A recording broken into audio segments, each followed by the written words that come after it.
E vamos começar mais um Bodycast agora nesse momento.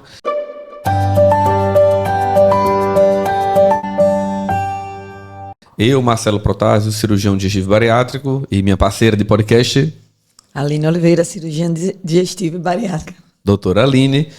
E nós temos hoje o prazer de receber uma convidada especial, a cardiologista doutora Cristina Barreto, que não só cardiologista que avalia alguns pacientes nossos hoje, para liberar os nossos pacientes para cirurgia, para avaliar os pacientes que têm alguma doença cardiovascular, mas também uma paciente especial, né, que vim conhecer ela com seus 96 quilos e hoje estamos aqui, graças a Deus, com seus 69 quilos. Além de cardiologista, paciente muito querida nossa e faz parte da história da Clínica Gastros. Muito obrigado, Cris, por ter aceitado o convite de estar aqui conosco.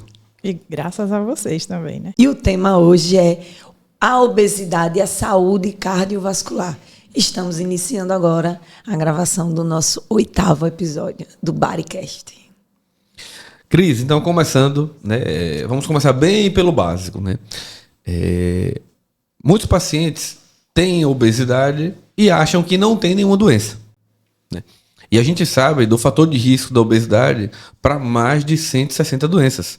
Entre elas, pressão alta, diabetes, colesterol elevado, gordura no fígado, ansiedade, depressão, apneia do sono, 13 cânceres associados à obesidade. Mas puxando a sardinha para o seu lado, qual é o risco da obesidade para a saúde cardiovascular do paciente? A obesidade, por ser uma doença crônica, ela não é muito levada a sério. A pessoa já chega no consultório, já está sobrepeso. E a gente não tinha o costume de olhar o paciente obeso. A gente tem até vergonha de inserir o assunto. A gente pede até permissão, perguntar. E vocês, como é que tem sido? A atividade física, como é que tem sido? A gente tem até medo de entrar no assunto. Quando a gente entra no assunto, a pessoa começa a ver que aquilo é realmente uma doença e não estava levando tão a sério.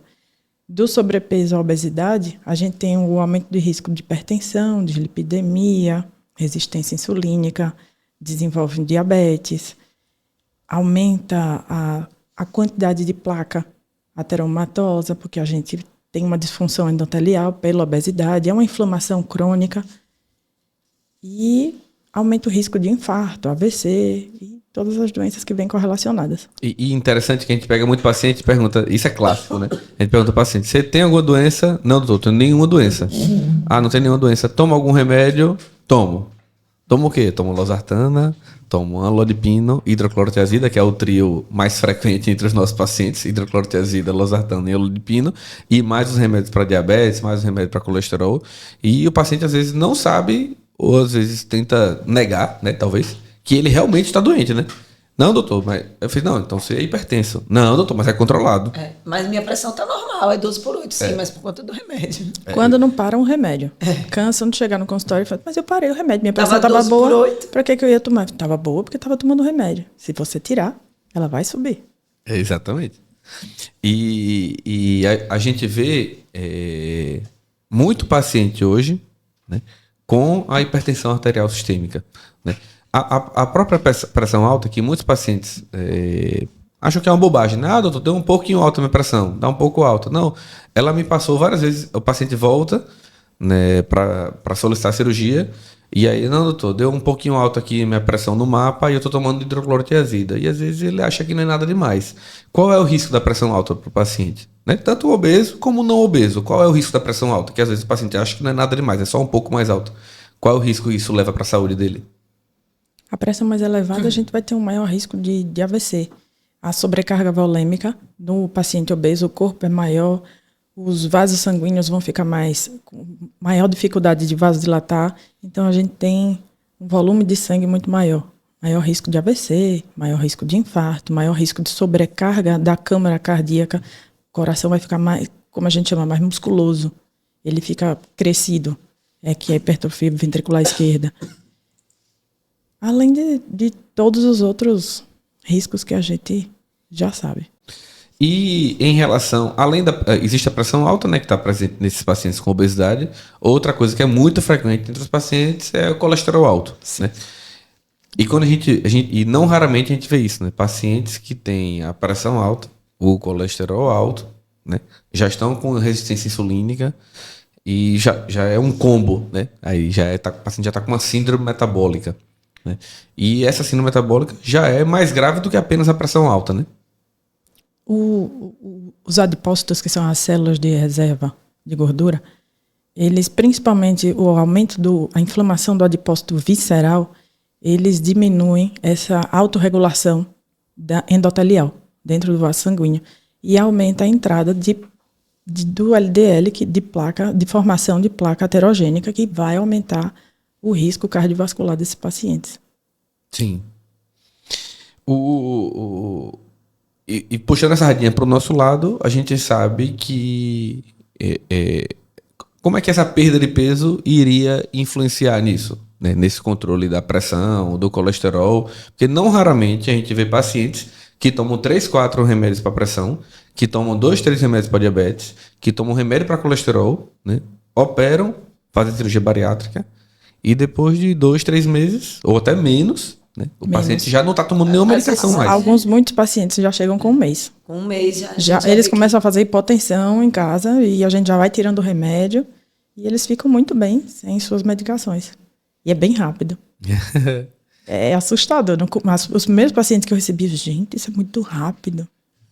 Eu não sou hipertensa e quando fiz a minha bari, eu fiz hipotensão no primeiro mês, eu mal ficava em pé. 9/6, eu vivia de água de coco e Gatorade. Para conseguir ter uma cabeça de pressão para ficar em pé. E quais são os efeitos benignos, então? Vamos resumir aqui. Da perda de peso? Da cirurgia bariátrica para a saúde cardiovascular, né? Praticamente reduz hipertensão, muitos pacientes deixam de tomar remédio, os níveis de colesterol normalizam, em sua maioria, os níveis de glicemia e a resistência insulínica diminui essa inflamação crônica que a gente teria pela obesidade, de inflamar, de que os adipócitos aumentam os níveis de interleucinas, citocinas inflamatórias, isso reduz bastante. Além de saúde mental, o paciente melhora, porque se sente melhor, mais ativo, ele consegue realizar as atividades físicas que ele se propôs, porque antes não consegue tanto, porque tem dor no joelho, tem uma certa dificuldade de mobilidade pela obesidade. E seria isso. A gente vê muito paciente, quando a gente vai falar sobre a cirurgia bariátrica, o paciente fala, não, doutor, não quero fazer cirurgia não, porque me falaram que eu vou ter que tomar uma vitamina todos os dias. Né? E aí quando parece aquele memezinho, né? Você toma o que de remédio todos os dias? Não, doutor, eu tomo hidroclorotiazida, losartana, lodipina, glifage, forxiga e rosuvastatina. Aí você vai ter que tomar vitamina. Ah, não, vitamina não quero não. E a gente deixa claro para o paciente que no caso de diabetes, é mais de 90% de cura de diabetes. De hipertensão arterial sistêmica, é mais de 85% de cura de hipertensão. A apneia do sono é mais de 97% de cura de apneia do sono com a cirurgia bariátrica. E o paciente muitas vezes ainda fica preso nesse medo, achando que o problema é você tomar uma vitamina. E não é isso, né? Falando da apneia do sono, na redução do peso, de 7% de redução do peso, você já dá uma melhorada no resultado da síndrome da apneia do sono. Na primeira semana você já dorme bem. Isso mostra exatamente o que você falou, né? 7% não é ao longo de 2 meses de cirurgia. Na primeira semana, às vezes você perde 7%. Né? O paciente que tem 100 quilos, tem vezes que em 1 semana, 2 semanas, ele perdeu 7, 8, 10 quilos. E o paciente fala, doutor, eu nem percebi tanto ainda a diferença na balança. Mas é impressionante como eu estou dormindo bem. Né? Eu acordo novo. O paciente com apneia do sono, o paciente ele dorme mal pra caramba. Acorda cansado. Né? Não é só roncar ou acordar engasgado, o paciente está sufocado.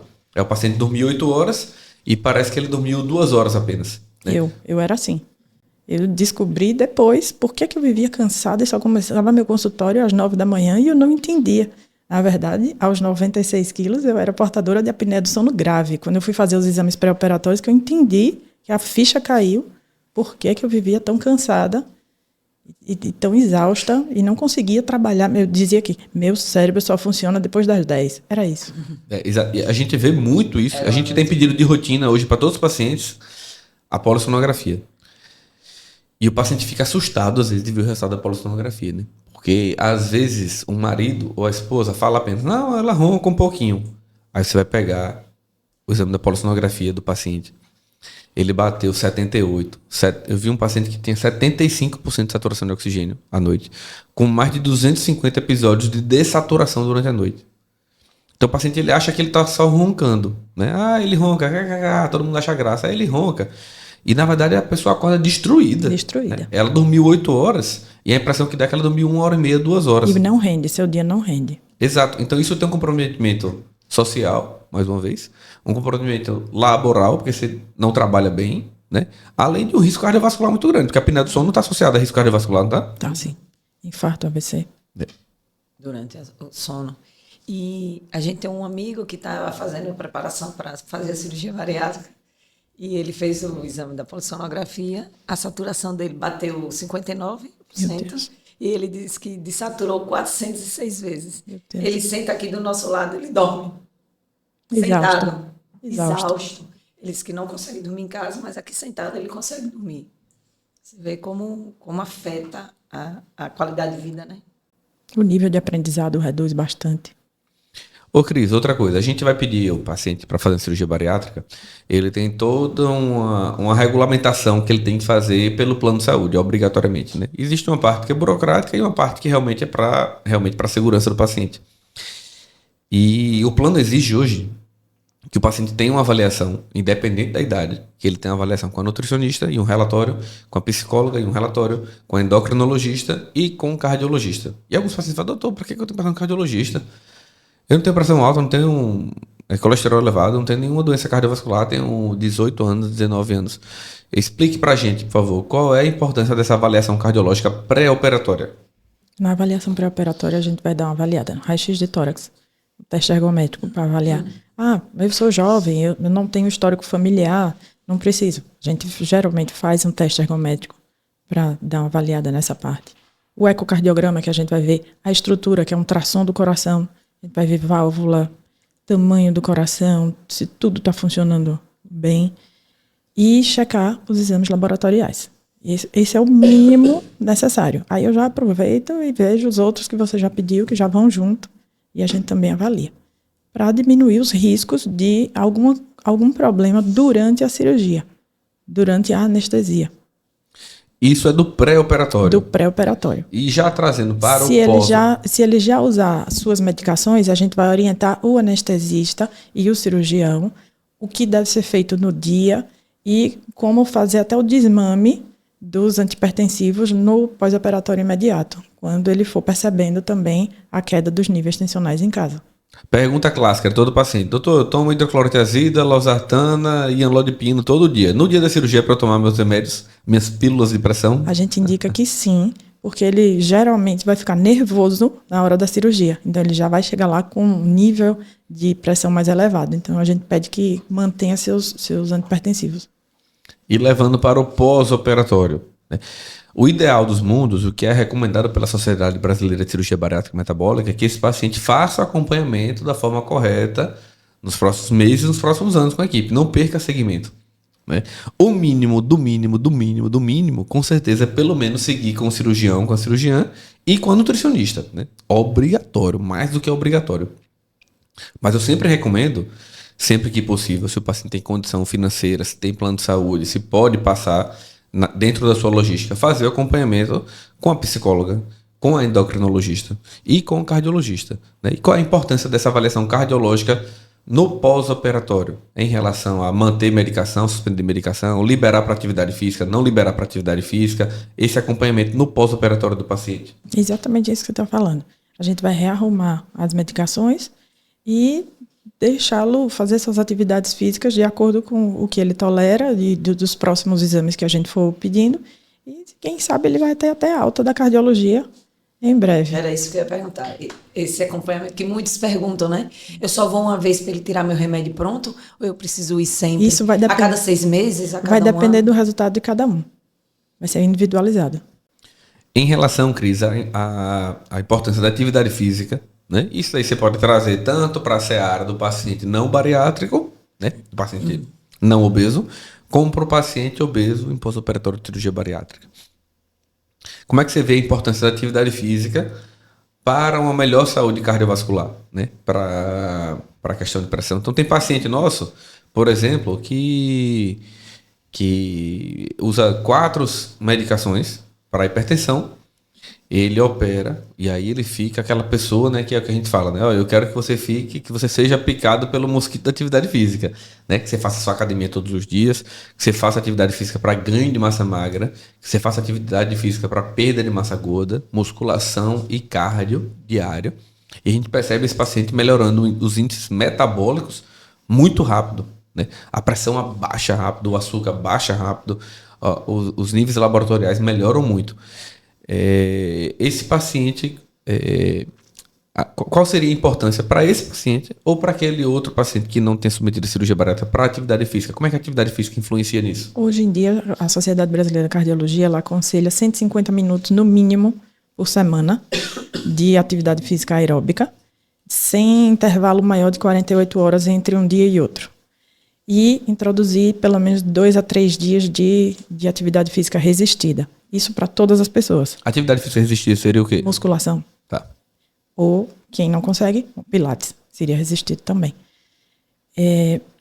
Além desses 150? Além desses 150. Para o paciente bariátrico, a gente impede mesmo essa consciência de que tem que fazer a musculação, porque ele tem que manter massa magra, porque a perda de peso repentina, súbita, você vai perder massa gorda e massa magra vai junto, você vai perder músculo. É como ficar internado no UTI. Você perde muito músculo por não fazer atividade, porque ficar parado. Então não é... Vejo muita gente achar que a cirurgia bariátrica vai fazer um grande milagre. Vou operar, vou emagrecer e tá tudo certo. Não, você vai operar, vai ter consciência alimentar e consciência corporal, que você precisa da atividade física como remédio. Todos os dias. Protásio foi muito prático comigo. Eu não quero atividade física 3 vezes por semana, não. Eu quero 6 vezes por semana. Que quem faz 4 fica bom. Mas quem faz 6 fica maravilhoso. Já tá fazendo 6, não? E faço. Então vamos para 7. Não. Então, domingo a domingo. Vejo a cara dele todo dia na minha frente, dizendo, vá fazer atividade física, vá fazer atividade física. E é verdade. A mudança da estrutura do corpo, minha bioimpedância era 1 no início e se transformou com a atividade da musculação. E isso tudo é tanto para o bariátrico como para uma pessoa normal. Isso é importante você falar, Cris. O que é recomendado pela sociedade, né? São 150 minutos de atividade física. Aeróbica. No mínimo. No mínimo, exatamente. No mínimo. Mais 2 a 3 dias de atividade física resistida que as pessoas fazem. Gente, a senhora ainda vai me botar, além de me mandar caminhar, ainda vai me botar no Pilates. Minhas idosas acham que porque estão idosas não podem fazer exercício. Ou porque infartou, não pode fazer exercício. Eu libero todo mundo e fico na cola. Eu anoto no prontuário e na próxima vez que ele vier, ainda pergunto. Tá fazendo? A senhora decorou? Eu falei, não, tá aqui anotado para ele perguntar, vamos lá. E estimulo. Quem está fazendo 2 vezes por semana, aumentar para 3, o que puder. Tem que fazer mais, né? Tem que fazer mais, tem que ter atividade física intensa, né? 2 vezes por semana, a semana tem... Eu boto logo o dedinho na frente do paciente. Olha, a semana tem 7 dias. Você faz 2 dias de atividade física, tem 5 dias na semana que você está sedentário. Isso. Se você faz 3, mais da metade, 4 dias, você está sedentário. Né? Existe uma teoria que um propósito para que se torne rotina na sua vida tem que ser repetido pelo menos 21 dias seguidos. Né? Já leu sobre isso também? Uhum. Então eu falo para o paciente, vamos fazer um desafio. Você vai passar 21 dias, em segunda a sexta. Porque é uma loucura. Se você chega e fala, é claro, respeitando toda a limitação, que eu trabalho, um dia eu trabalho à noite, outro dia eu trabalho de manhã, outro dia eu trabalho 36 horas. Mas de modo habitual, se você tem seu horário fixo, deixe sua atividade física no horário fixo. Né? Faça todos os dias, 5 horas da manhã, 4 horas da manhã, meio-dia, meia-noite, 11 horas. A hora que der, mas vá. Mas faça todos os dias. Né? Senão, se você deixa, vou no horário que der, não vai nunca, né? Porque não se torna uma prioridade na sua vida. Saiu até um estudo recente falando da importância de ter um horário fixo, porque você toma aquilo como rotina. E se você fizer isso de deixar solto, a ponta solta, você acaba, não, hoje está chovendo, amanhã, não, o cachorro, isso, aquilo, não vai. Sempre aparece uma desculpa. Exatamente. A linha é nosso exemplo, né? Também. De 5 horas da manhã. 5 horas da manhã. Você é meio-dia. Exatamente. O ganho de massa magra é fundamental. Aí a gente bate muito nessa tecla, né? E a gente já falou isso várias vezes, né? Não existe uma fórmula mágica e cada paciente deve ser avaliado de forma individual. Mas o básico do básico é você ir para sua academia, fazer 30 a 40 minutinhos de musculação inicialmente, que é quando você chega com energia, com reserva de açúcar, sua reserva de energia está lá. Você faz a musculação, ganha massa magra durante 30 a 40 minutos.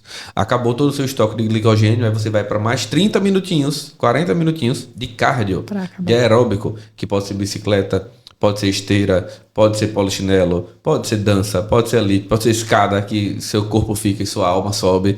Pode fazer qualquer coisa, mas você tem que fazer uma atividade cardio, uma atividade aeróbica para que você queime gordura. E foi como você falou, é importante você avaliar isso numa bioimpedância, para que você vá mês a mês avaliando a sua perda de massa gorda, perda do percentual de gordura corpórea, perda do seu nível de gordura visceral e ganho de massa magra. Massa magra é fundamental, né? Não só para a estética, para não ficar com flacidez e ter que fazer múltiplas cirurgias plásticas depois, para melhorar seus índices metabólicos, para queimar mais gordura, queimar caloria, perder peso até quando você está dormindo, que o músculo serve para isso. E pra também melhorar sua postura, melhorar sua proteger postura. suas articulações. E também para evitar o grande fantasma que assombra o paciente após cirurgia bariátrica, que é reganho. Voltar a engordar depois de 2, 3 anos. Né? Então, ganhe músculo. É importantíssimo isso, né? Isso aí. E como é que... a gente está aqui falando em atividade. Eu vou voltar para antes da atividade. O sedentarismo. Como é que esse sedentarismo pode influenciar na saúde do coração, né? Como é na obesidade e trazer doenças cardiovasculares? Quando você é sedentário, você não tem a maior chance de, sendo obeso, de ser hipertenso, diabético, de lipidêmico, inflamado. Então, o fato de não fazer nada, você vai ficar naquele mesmo lugar. E vai realmente aumentar o risco do que a gente já falou aqui. Antes. De infarto, de AVC. E indisposição até para fazer atividade física, né? Porque dói tudo, né? Dói tudo. Então, assistindo um podcast essa semana sobre obesidade de coração, eles falavam assim, pede para o paciente fazer o que ele gosta. O que ele gostar, a atividade que ele gostar, mas ele tem que fazer. Não faz nada. Anda quantos 1000 passos? Que agora todo celular mede os passos. Se ele anda 5.000 passos, introduz a ideia dele aumentar mais 1.000, mais 700 passos por dia, mais 1.000 por dia, já é um ganho. Para quem não faz nada, e aí você tem que ficar de olho nisso, e no próximo contato com o paciente, incentive. Parabéns, que bom que o senhor conseguiu. Porque é exatamente esse incentivo que vai fazer, porque às vezes ele não tem outro médico. Às vezes o primeiro médico que ele tem contato é o cardiologista. O paciente obeso, ele vem no cardiologista, e você às vezes não está dando tanta importância para aquilo, e você é a referência dele. Então, seja alguém que vai estimular com que ele pegue gosto pela atividade e faça mais. E venhamos e convenhamos, você chega para uma paciente hoje, né, que tem 98 quilos, que já tentou perder peso inúmeras vezes na vida. Aí vai chegar todo mundo, a família toda dela, e vai dizer, menina, fecha a boca e vai para academia. Né? E aí essa paciente com 98 quilos, ela já foi na Smart Fit, já foi matriculada e cancelada já 10.000 vezes. Né? Ela vai para academia, aí ela chega lá, ela passa 3 meses na academia, ela perdeu 5 quilos. Vem o Natal, ela ganha 10. Ela vai para academia, não encontra uma roupa que ela se sinta bem, que isso é importante demais. Né? Ela vai fazer uma esteira, parece que o pulmão vai sair pela boca. Né? Ela vai para uma academia dessa e tem aquele estigma do corpo perfeito, né? Todo mundo com um corpinho perfeito. Ela vai, caramba, tá todo mundo olhando, e as pessoas percebem isso, né? Então, você falou, tem muita gente que chega com 90, 80, 90, 100 quilos e fala, não gosta de fazer nada. Poxa, mas talvez seja esperado você não gostar de fazer nada com 100 quilos. Mas a partir do momento que você vai perdendo peso, com o estímulo da cirurgia, e você já perdeu 10, 15 quilos, você fala, caramba, eu não gostava de academia, mas eu tô gostando. E a gente ouve isso direto. Eu não gostava de academia. A Aline, eu lembro, ia fazer cirurgia. Olha, vou abrir meu coração aqui agora pra você. Não sei nem se eu falei isso pra você. Muitas pessoas que eu não posso falar os nomes desacreditaram. E falaram, rapaz, não opere a Aline. É furada. É furada. Foram que me falaram. Não opere ela. Essa menina sentava do meu lado, bebia uma Coca-Cola empurrada. E todo mundo, a Aline não vai não. Pessoas próximas, não vai não pra academia. Não vai de jeito nenhum, vai perder a cirurgia. Vai perder a cirurgia. Eu fiz, agora minha filha, agora você vai. Você operou, agora você vai pra academia. Operou, agora tá virada no raio da academia. Vai pra academia todo dia, 5 horas. Quando tá de férias, não tem nem cirurgia, ela vai 5 horas da manhã. Todos os dias. Tem aquela história de que você é o reflexo das 5 pessoas que você mais convive, né? Sim. Então, a gente, andando num meio saudável, a gente muda aí o pensamento. Então, a gente que tinha preguiça de fazer exercício, eu vou para academia porque eu já tenho outra família lá. E assuntos diferentes, pessoas diferentes. Um instrutor que me estimula a entrar em corrida. Calma, ainda não estou pronta. Ele ia todos os dias 5 da manhã. Eu vou também 5 da manhã. Tá vendo que você é espelho? Foi o exemplo, foi o espelho, exatamente. Tá vendo que não só sou eu que fico vendo protase lá. Vá pra academia, vá pra academia. 5 da manhã. É um mantra. É um mantra. Vai pra academia, vai pra academia, vai pra academia. E hoje já tem 1 ano e meio, mais ou menos, que eu não tomo mais Coca-Cola. Maravilha. Meu primeiro gole de refrigerante, pensei que o peito ia estourar. Eu fiz, meu Deus, eu vou morrer. Vai estourar tudo. Pronto. Nunca mais bebi refrigerante. Aí Beatriz adorou, né? Mas também não volto a beber. Não, nem testo. O gás não deu certo aqui, não. E dá pra ser feliz sem Coca-Cola. Né? Tem tantas outras Tem coisas que podem substituir. Né? 7 meses que eu sou super feliz sem refrigerante. Dá. Tranquilo. Eu achava que não, mas dá. Dá. Tem água de coco, tem suco, tem tanta coisa boa. Uma coisa interessante também, dessa avaliação cardiológica que você faz, que serve basicamente mais para o cirurgião do que para o paciente, a questão de risco cirúrgico. Né? Você estabelece se o risco é baixo, se o risco é alto, e na imensa maioria das vezes é um risco baixo para o paciente. E o que impede muitas vezes o paciente de fazer a cirurgia é o medo da cirurgia, né? De operar e morrer. Doutor, eu tenho medo. Quando o Oderlan esteve aqui com a gente no podcast, uma pergunta que tinha muito, a gente abriu o podcast, a caixinha lá no Instagram. Doutor, eu tenho medo de fazer anestesia e não acordar mais. Eu falei, meu Deus, você já ouviu alguém na vida que fez anestesia e não acordou? Porque eu nunca vi na vida. Todos os nossos pacientes, inclusive, acordam e, meu Deus do céu, que cochilinho gostoso. Né? Tem paciente que fala, doutor, tô com saudade de fazer uma cirurgia com anestesia daquela boa. Pega uma mãe de família que tem 3, 4 filhos e fala, doutor, que anestesia boa é essa? Vontade de fazer outra. Então, a cirurgia é muito segura. O que a gente quer deixar claro para o paciente é que o risco da cirurgia bariátrica que leve à mortalidade é de 0,01%. É muito baixo. O risco da obesidade é muito maior. Né? Para indivíduos acima de 45 anos, com IMC acima de 30, esse paciente tem 30% maior índice de morte. Por AVC, por infarto, por câncer, por Covid, que matou um monte de paciente obeso recentemente. Pelos riscos cardiovasculares envolvidos com a doença, né? E é para isso que a gente faz a avaliação do risco cirúrgico. Muita gente vem com medo e faz, doutora, que história é essa de risco? Ele me mandou vir ver o risco. Eu falei, não, é só um nome. Que a gente faz a avaliação de risco cardiovascular. É só um nome. Mas a gente vai ver tudo que você possa ter numa cirurgia durante você estar dormindo naquela anestesia, se tem risco de infarto, de alguma coisa, e a gente vai tentar se precaver para que nada aconteça. Cirurgia segura, né? Isso, exatamente. É o conceito de cirurgia segura. Perfeito. E trazendo para a Cris, saindo da Cris cardiologista, trazendo para a Cris paciente. Né?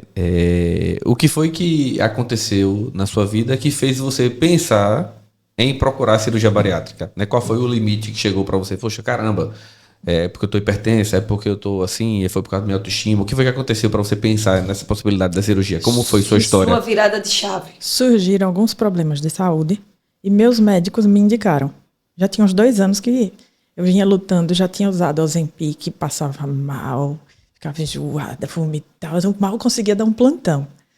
E, gente, tentava tudo. E todo mundo achava que a gente que é gordo é fraco, não tem força de vontade. Eu só comia 2 vezes ao dia, manhã e noite, porque normalmente eu não almoço, porque não dá tempo, eu janto.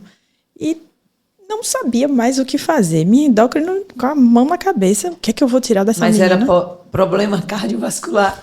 Não. Não, acabou de falar endócrino. Não, minha endócrina por causa da obesidade.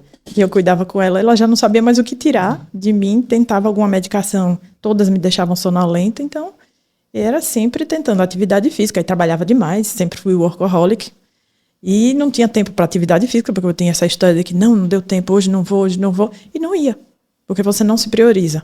E aí quando você se vê doente, que eu fiz o da apneia do sono, eu fiquei assustadíssima. Síndrome da apneia do sono grave.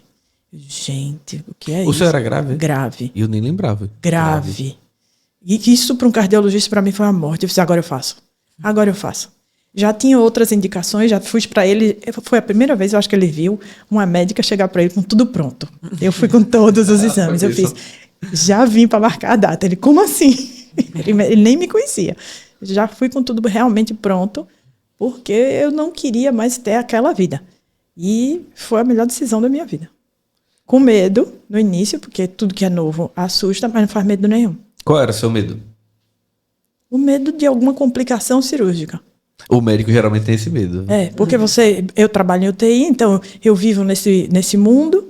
Gente, pode acontecer. Todo médico tem. E na hora que você estava indo para lá, para a sala de Zen, cirurgia, pressão você pensou em quê? Pressão 11/7, tão tranquila que nem eu me reconheci. Você pensou, vou acordar outra.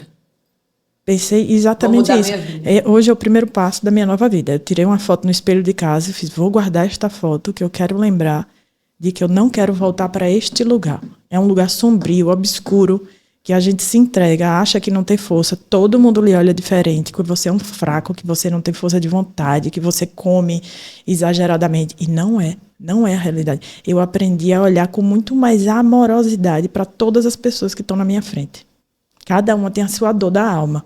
Quando a gente sai do lugar de médico e se torna paciente, a gente Quando a gente entende, conhece a dor do paciente, a gente entende fica mais fácil, um mundo muito, muito diferente. Foi bem interessante. E hoje, assim, 7 meses depois, é outra vida, outra qualidade de vida. O que é que mudou, Cris, na sua vida, depois da cirurgia? O que é que você não fazia antes e você pode fazer hoje? Correr. Eu entrei num clube de corrida. Não corro nada ainda. Foi mesmo? Também não sabia disso, não. É novidade pra mim. Eu não corro nada. Eu só canso. Até agora eu só canso. Eles estão tentando. Vai participar da nossa Body Run da Gastros no final do ano, Eu descobri, pela obesidade, que eu tinha asma. E toda vez que eu tentava correr, eu passava mal. Eu tinha dor no peito típica. Aí fui para Milena, fiz o estudo cardiopulmonar e descobri que fazia asma por esforço, induzida por esforço. Depois eu descobri que tinha uma asma por obesidade. Como eu melhorei dessa asma? Eu uso a bombinha antes de correr, de treinar, né? Porque correr eu ainda não corro. Mas não tenho mais tanta crise como antes. Melhorou absurdamente. E, assim, se olhar no espelho, vestir... Eu confesso, eu tinha 2 malas de roupas guardadas me esperando, que eu dizia, ainda vou caber nisso. Não sabia como. Porque nos últimos 8 anos eu engordei uns 10 a 15 quilos. Por excesso de trabalho. E aí eu dizia, vou caber nisso. Hoje eu visto todas elas, na maior alegria do mundo. Vou pra costureira cheia de roupa, apertar tudo. Olha aí. Na maior felicidade. Não é sobre perder peso. É sobre ganhar vida. Eu canso de ver essa frase e curtir, e curto todas porque realmente a gente ganha vida. Poucas pessoas, eu não comentei com muita gente que eu tinha operado, e as pessoas voltam no corredor do hospital, dão ré, me olham. Gente, você tá com a cara da faculdade. Eu faço, a gente ganha vida. Volta o olho a brilhar, você volta a ter esperança de fazer um monte de coisa que você tinha adiado e nem achava que era capaz. Ô, Cris, e você encontra algumas pessoas que falam, você operou e nem ficou com cara de doente. Direto. Doutora, a senhora... Tipo normal, né? A senhora nem tá com tipo cara esperado, de doente. Pois é, tô me cuidando. E como é que tá a sua rotina de atividade física hoje? Tenho tentado fazer 5 a 6 vezes. Só não quando tem essas viroses loucas que derrubam a gente, mas senão eu tô lá. E a Cris antes, workaholic, não tinha tempo pra fazer academia? Quando ia 2. Hoje você consegue fazer e não tá pobre? Não, tá tudo... Consegue trabalhar... Tá dando tudo certo. Consegue trabalhar... A gente se organiza. Exatamente. Isso é importante, né? Eu nunca pensei... Claro... Eu não gosto de fazer atividade física. Eu sou noturna. Eu dou plantão noturno, gosto de fazer tudo de noite. Mas até pensar... Não, se hoje o dia não der, nem que eu faça 5 horas da manhã. Não suporto fazer exercício de manhã, mas eu nunca pensei na possibilidade de avaliar isso. Isso é importante, né? Você ter consciência de que você vai precisar mudar de vida totalmente. E mudar de vida envolve isso também, né? Uma rotina de atividade física, de uma reeducação alimentar. O paciente não passa fome, a gente come de tudo um pouco, descobre o que é que ele faz dumping ou não, evita algumas coisas e segue vivendo, fazendo boas escolhas. Eu toda vez que atendo um médico hoje, eu fico com o pé atrás. Porque é impressionante. Olha, dos médicos que a gente operava, de cada 10, uns 3, 4 seguiam as orientações. A maior parte deles sempre tinha um escudo, né? Porque eu trabalho muito. Todo mundo falava isso. É porque eu trabalho muito. Eu falo, eu também trabalho muito. Todo dia. Eu pego pesado. De manhã cedo até o final do dia. Puxado. Mas você tem que se dedicar, né? Porque senão de nada vai adiantar. Passar por uma cirurgia, o gasto que você vai ter com a cirurgia, né? O julgamento das pessoas vai passar por tudo isso para depois voltar a engordar, ou que você vai ganhar mais dinheiro porque você está trabalhando loucamente, plantões de 36, 48, 72 horas. Doutor, eu entro no hospital segunda e saio na quinta. Eu falei, caramba, e sua saúde, como é que tá? Né? E você foi um exemplo. Que bom, né? Que eu brincava com as pessoas que os médicos não seguem as orientações. A exceção dos médicos são os pediatras. Né? Tem uma que é sua amiga, Dani. A gente operou, acho que uns 4 ou 5 pediatras de 2 anos pra cá. E os pediatras seguem tudo certinho. Minha esposa pediatra, Bruna, fala, caramba, que massa, vocês seguem tudo certinho, vocês fazem tudo certinho. Acho que é desde a residência isso, né? Tudo certinho. E você pega, às vezes, um cara que vive dando plantão loucamente, trabalha demais. Cara, caramba, você não tem tempo de ir pra academia 3 vezes na semana. Como você falou, 150 minutos numa semana com 7 dias. Não é possível. Então, e a gente deixa claro para o paciente, né? Esse paciente que não está disposto a mudar de vida, que não quer fazer essa atividade física, que não quer seguir a orientação nutricional, eu não quero operar. Né? A Aline não quer operar. Quem quer operar um paciente desse? Que vai operar e que depois vai voltar a engordar tudo de novo. Né? Como uma paciente que a gente, há muito tempo atrás, há uns 4 anos, talvez 5 anos, a gente pegou uma paciente que era um colega médica, e veio, e a pessoa, eu explicando tudo, a pessoa nem aí, toda hora pegava o telefone, olhando o WhatsApp, saía, atendia. Não queria ouvir nada que eu estava falando, ela só queria operar. Foi para avaliação com psicóloga, com Thaís. Eu nunca vi Thaís fazer isso na vida. Uma vez só ela fez. Negou. Ela ligou para mim e fez, Marcelo, não opere. Não opere essa paciente. Aí eu fiquei, caramba, eu não vou operar a paciente. Poxa, eu vou perder um paciente. Não vou operar. Ela fez, não opere. Essa paciente não está preparada para operar. Ela tem que ir para o psiquiatra, ela tem que fazer mais avaliações com a gente, ela tem que ter uma rede de apoio, ela dá 4, 5 plantões noturnos na semana, ela toma Coca-Cola empurrada, ela diz que não vai fazer academia, ela só quer operar.